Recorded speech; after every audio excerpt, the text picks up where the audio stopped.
What's up there, you guys? It is your man Joe, and I just been having this on my mind about this. So there's this talk about a bunch of believing Christian women or Hebrew women that are they said that they want their Boaz.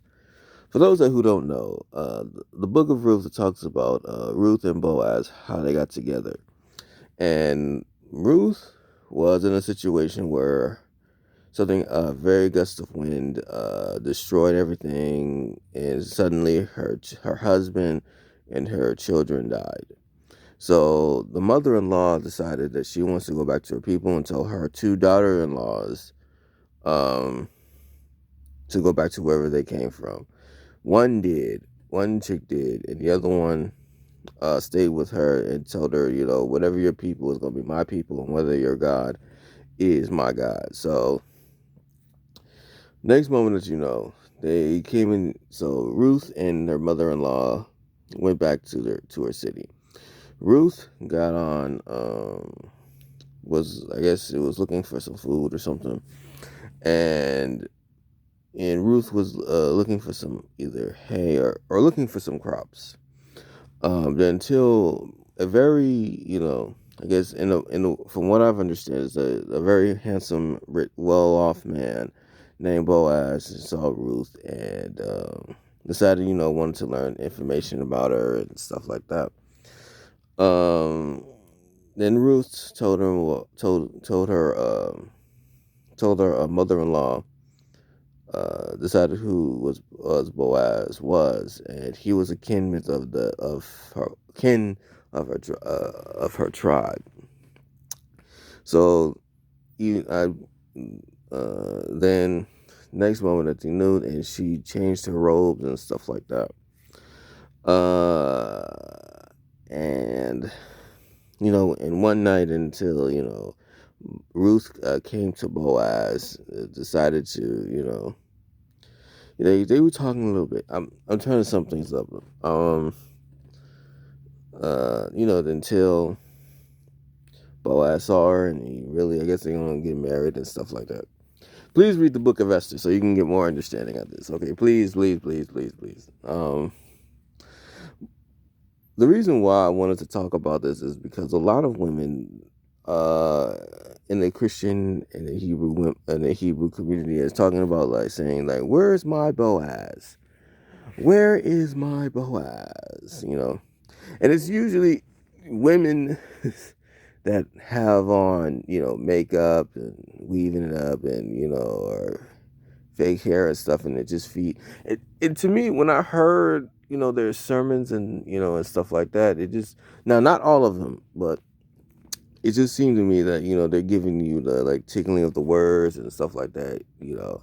And I saw this video about the preacher to talk about Boaz and Ruth, and you need to look for a Boaz or something like that. And I was just thinking to myself, like, what if Boaz wasn't rich? I mean, in the Bible, there's a couple of rich men in the Bible, like not just only Boaz, but like Job. He was a very wealthy man. I think Abraham too. Uh, I know there's many more. I don't, but uh, it's kind of funny, like. And I've always wondered, like, why do women always talk about Boaz? Like, why him? Out of all the rich men in the Bible, why is it that Boaz is the most pointed out? And then they started to think, like, well, when you really think about it, Ruth, even though despite that she had the least problems than any other like Job and Abraham. And let me explain. Ruth lost her husband and her child. Even though those are very devastating things that happened in her life, but to compare to what Abraham and Job and stuff like that, I think though it's because they had the least amount of problems to deal with. Because from what I've understand about Abraham and Sarah, I think Abraham sold her. Either no, no, no.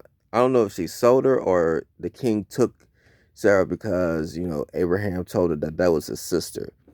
So he took him until God came to him in a dream and said, "If you touch this woman, you're gonna die." And and he gave him this whole riches and stuff like that. Um, and that's how they became, well off in a sense. Who else? Um, who else? What was the other one? Job. Yeah, Job. Job had as far as what I understand is that Job was very wealthy, and and there was a conversation between God and Satan, and I'm pretty much sure y'all know the story, but for those of you who don't know, I guess is that God was speaking very highly of Job, and you're talking about he was being very respectful, he fears him, and so on and so forth. And Satan was telling him, you know what? Let me take up everything from him and see if he'll blaspheme before your face. I'm sorry, I'm paraphrasing, but yeah. So that's pretty much to go on to be go forth. Um, and when Job just pretty much lost everything but for the whole test. So even though Job had very strong faith, even though he was kind of questioning like where is this stuff coming from and stuff like that. Um,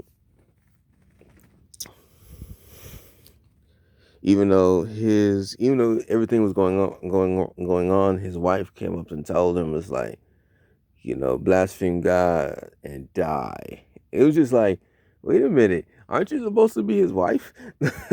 Like, come on, man, what's up? What's up with that?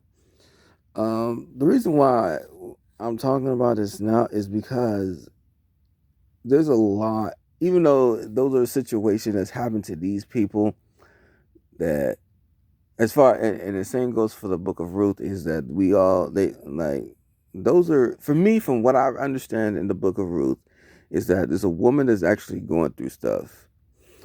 Even though in the book of Ruth they don't really talk about God as much in it, but he's still in the presence of it. But I just think that the whole book of Ruth is a person going through a situation that that lost everything uh, and restored everything at the end. Same thing go with Job as well. But the main point is that I'm trying to get at is that a lot of, especially a lot of our believe it Christian women and Hebrew women, is that I guess you can say in a sense that they're giving like the tickling of the ears and stuff like that, because a lot of them kept saying, your Boaz is going to approach you, without, your Boaz is going to approach you. I'm sorry, it's early in the morning. I'm trying to think right now. That he's going to approach you like he's a very noble man. And it's kind of make me think like, well, what if Boaz wasn't as successful? What if he wasn't well off? Would y'all still be talking about him? Like, would y'all really talk about him and speak highly of Boaz if he wasn't as successful? I don't think so, because a lot of, especially, things can change, things can happen. Even though it was a love story, but I think men probably have a more relative to the whole Job situation, because you don't know of one thing that you're gonna lose everything, and a lot of women have in this day and age probably have the attitude of Aphrodite in the Book of Esther. Um, Even though some of y'all are trying to have the behavior of Esther, but y'all have an attitude of Aphrodite. Who else? The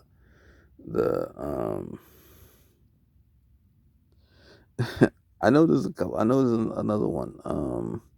Hagar, the attitude of Jezebel and stuff like that. And most of these women who are giving out these sermons, they still dress up like as the world, right? They still got on makeup, weaves, or whatever, or pants, however that it may be. because you need to have something that represents. If the women want to represent the if the women in the modern times want to represent the women of the past that that still loves the Lord, they also still do the commandments of the Lord, head cover and not putting on makeup. If let's say this, if God wanted, let's say if God, I mean, if one of Son's rich and successful men decided to say, God, I want to get married. I want to get married to one of your daughters or stuff like that, right? Or he just want to, he wants to get married, and he sees one of his daughters still dressed up like a harlot, and it's just like, he might have to go to another country just to find these, because modesty is the key. If you ladies, if you want a rich, successful, God believing, God fearing man, you want, especially if you pray to God. I mean, I'm not saying that God cannot send you a husband or a man your way, anything like that. But if you want a successful man, you have to dress modesty or become that Proverbs 31 woman. But modesty, um, no makeup, no weaves. Yes, you're gonna have to be looking bald headed. Okay. Um, okay, maybe not bald headed, but let your hair grow out and stuff like that. Real natural, real everything. Everything. And you're gonna have to be in that environment. You have to be in that environment. What's it? Um, you have to be in an environment where, just like how Esther was. Esther lost everything, and she was in a whole, totally different department of where she was. She was around a bunch of other people until she was sought. She was in the field looking for some stuff. That's what most common. That's kind of a bit more like most of the common. Now that I think about it, it's like what's that other one? It was the another woman that I think one of the king was looking for a bride for a servant, or looking looking for it. Okay, I'll say this: like, one of the most common things in the Bible as far as looking up for hooking up or looking for a king, or whatever, is that they were just out and about, just like everyday thing. Just in the field, they just there. You know, do I think that the rich powerful man will approach you? You never know who's going to be rich and powerful, because these days, most rich successful men probably dress normally. They probably shop at Didi's discount store, as far as I know. And again, uh, the main, I would say this, is that, just ladies, be careful on who you listen to, especially if you want these, these so-called rich, successful, and powerful, these rich men, these well-off men, that they're just tickling your ears. He said, Boaz, your boss is going to approach you and stuff like that. Or at least that's how I got out of the whole situation where people having these sermons. Said, yo, Boaz is going to approach you. He ain't gonna be no, especially this one preacher saying, you're Boaz, bro. So I'm like, wait, what? But yeah. What else? Is there anything else that I wanted to say? Um, yeah, I mean, can a Boaz approach you? Yeah, but a Job might approach you. A Moses might approach you. Who else? A Joseph might approach. I mean, the Joseph came from the Egypt.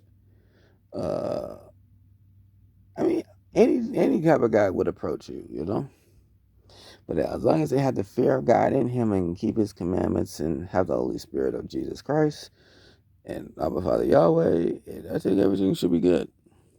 But let me know what you guys think. All right, this your man Joe.